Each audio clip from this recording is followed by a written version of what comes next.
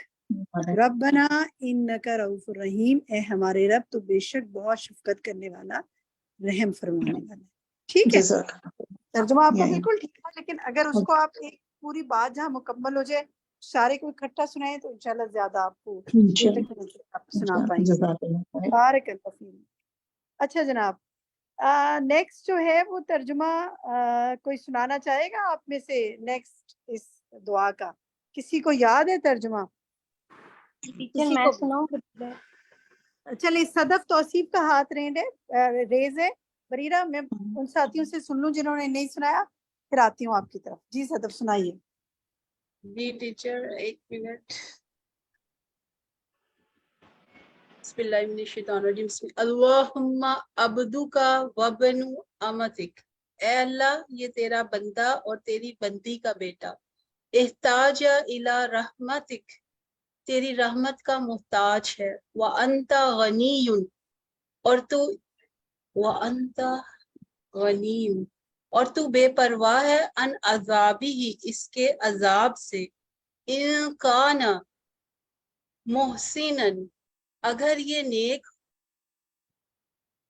ہوتا، اگر یہ نیک تھا، فزدنی تو بڑھا، احسانی ہی اس کی نیکیوں کو، وَإِن کان، اور اگر یہ تھا مسیئن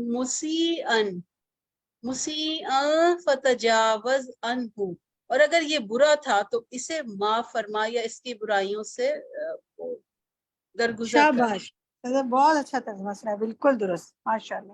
بس ایک لفظ دیکھیے، شاید وہ اسکرین سے پڑھنے میں آپ کو مشکل ہوئی ہوگی، فزد تو زیادہ کر دے اس کو، ٹھیک ہے۔ باقی ماشاءاللہ ترجمہ بالکل درست ہے، بارک اللہ فیک۔